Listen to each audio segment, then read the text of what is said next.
Here's one of the big molds that I have yet to use. Crafted that one from a CNC design piece that I had ordered last fall. And now that it's warm enough to start trying a few knockoffs, we're going to try that.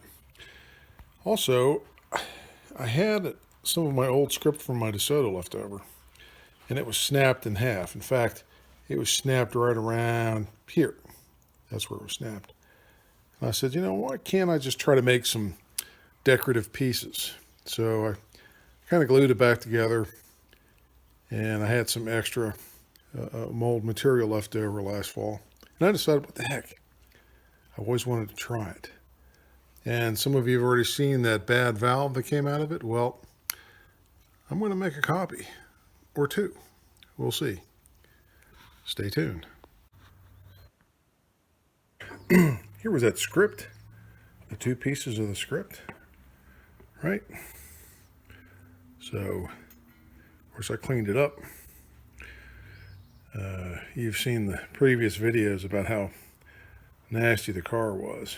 And this surprisingly did clean up, but it snapped. So, and it weighs a lot too. Boy, if you wanted to shed weight from a car and you wanted to try to look like a sleeper, reproduce the stuff out of plastic, you may find yourself some good weight savings. Okay, let's wrap the clamshell up in the straps,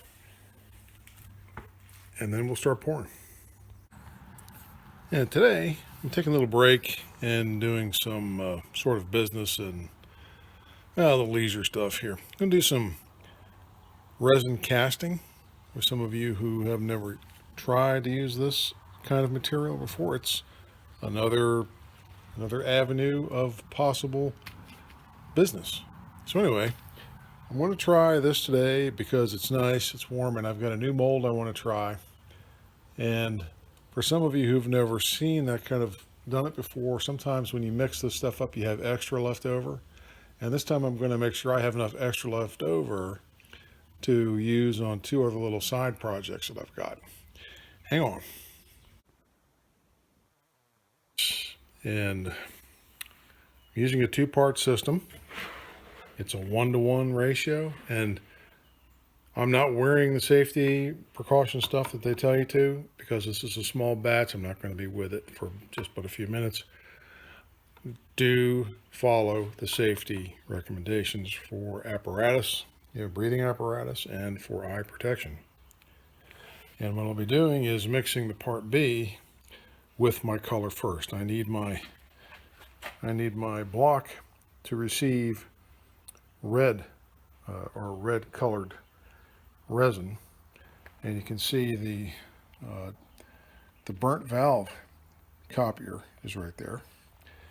And this is a pressure tank, and what that does is force bubbles out of the liquid urethane or liquid resin, and it allows it to set up and give you a bubble-free devices or project or whatever you're working with.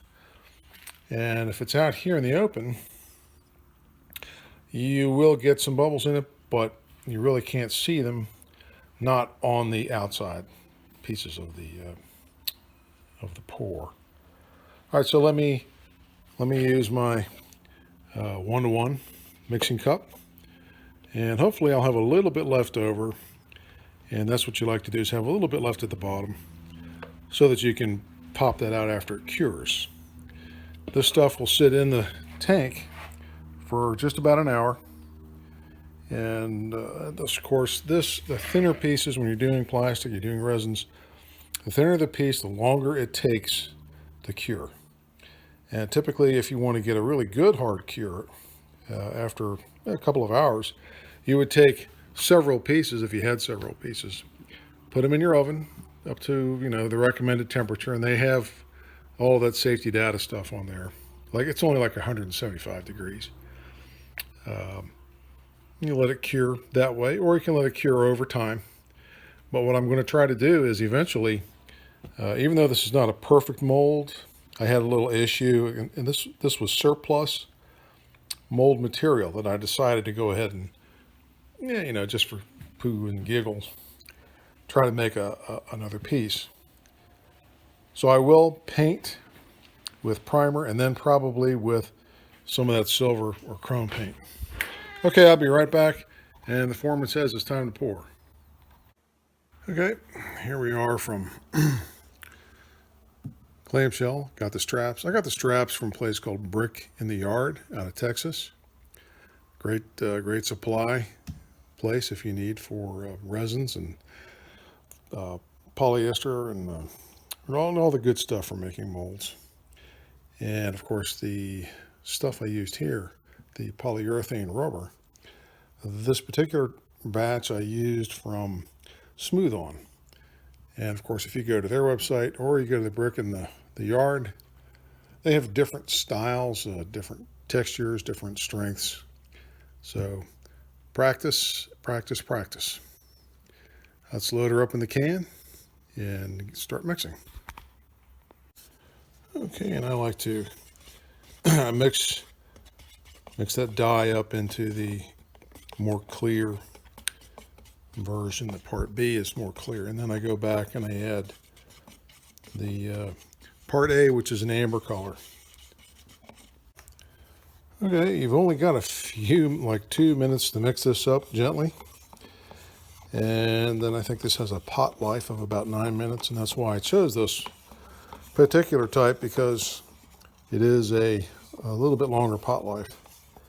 So first we're going to pour the other one, and hopefully we'll have enough to pour into the valve and pour into that mold right there. So let's see. Okay, we've got the 2 pieces filled up and ready, and I'm going to put the top on that sucker and crank up the air.